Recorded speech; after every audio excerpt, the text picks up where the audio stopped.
Hello everyone, welcome to my channel. আশা করছি তোমরা সকলে খুব ভালো আছো, সুস্থ আছো। হঠাৎ করে ভাবলাম আলুর এই রেসিপিটা বানানো যাক। বহুদিন খাইনি, মায়ের হাতে সে কবে খেয়েছি ঠিক মনে নেই। যখন ছোটোবেলায় চড়ুই ভাতি করতো আমরা তখন কিন্তু এই রেসিপিটা ম্যান্ডেটরি থাকতোই। তো প্রথমে কিন্তু আলুগুলোকে খুব সুন্দর করে ছিলে নিয়ে প্রেসার কুকারের মধ্যে দিয়ে দিলাম সেদ্ধের জন্য। ততক্ষণে ভাবলাম যে কাটাকুটি যে জিনিসগুলো রয়েছে সেগুলো করে নিই। এই যে টমেটো কেটে নিলাম, আর ওই এক টুকরো মতো পেঁয়াজ, তারপরে আদা রসুন। এখানে আমাদের হোস্টেলে তো ঠিকঠাক মিক্সি নেই, তো সেই জন্য আমরা কিন্তু এইভাবে কুড়ে দিই। তো এই দেখো ধনিয়া পাতাও দিয়ে দিয়েছি। এইদিকে কিন্তু আলুটাও সেদ্ধ হয়ে গেছে আর আমার কাটাকুটিও রেডি হয়ে গেছে। তারপরে কিন্তু আমি আলুগুলোকে একটু গরম, সেই জন্য আমি গ্লাসের মাধ্যমে ঠিক করে ম্যাশ করে নিলাম। দেখলাম যে আলুটা একটু খারাপও রয়েছে, সেই জন্য কিন্তু এটা ফেলেও দিলাম।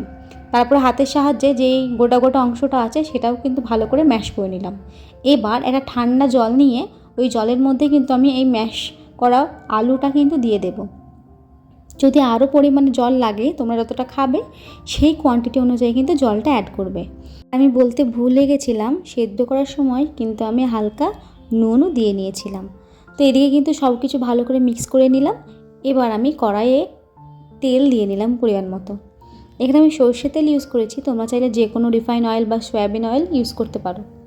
এবার আমি দিয়ে দিলাম পেঁয়াজ, রসুন, টমেটো, ধনিয়া পাতা, শুকনো লঙ্কা ইউজ করেছি এখানে কিন্তু আমি। তারপরে দিয়ে দেবো একটু ফ্রাই হওয়ার পর হলুদ গুঁড়ো, আর দিয়ে দেবো জিরে।